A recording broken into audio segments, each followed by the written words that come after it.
اما تشوف المفارقه العجيبه دي مع يورجن كلوب.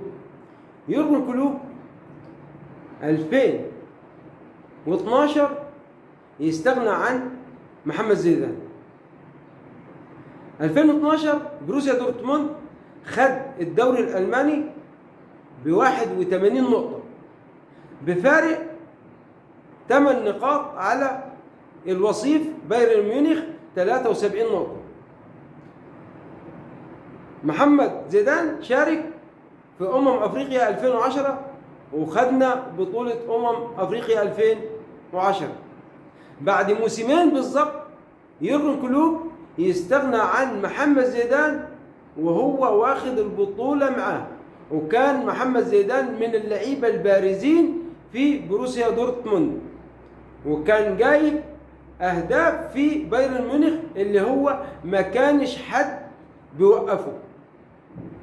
يستغنى عنه بعد سنتين من أفريقيا 2010. شوف سبحان الله، محمد صلاح يشارك أفريقيا 2022 يوصل للنهائي أمام السنغال، والسنغال تاخد البطولة مننا.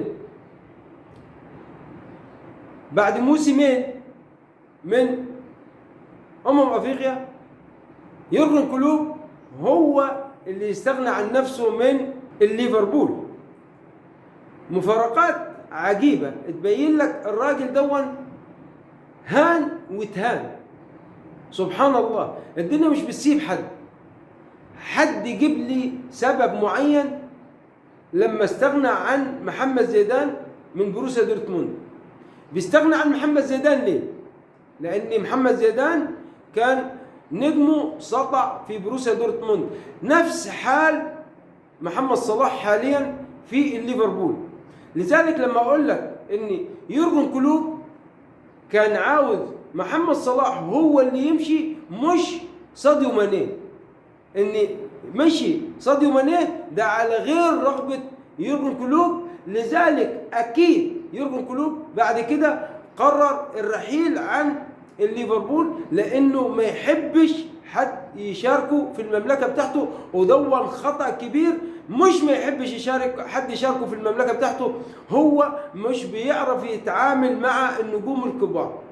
ومحمد صلاح غصب عنه من الصفوف الأولى في الدوري الإنجليزي مش في ليفربول بس، فلذلك عرف قيمة نفسه إنه هو مش هيعرف يتعامل مع محمد صلاح تاني.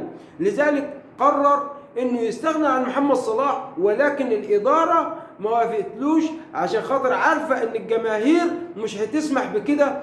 قلت الكلام دول في الفيديو السابق عن محمد صلاح ويورجن كلوب، ولكن بتكلم على المفارقة العجيبة بين محمد زيدان ومحمد صلاح. محمد زيدان بعد موسمين من أفريقيا 2010 كلوب يستغنى عنه من الدوري الألماني وكان واخد بيه الدوري. أما محمد صلاح شارك 2022 في أفريقيا وخدتها مننا السنغال. بعد موسمين كلوب هو اللي يرحل من ليفربول.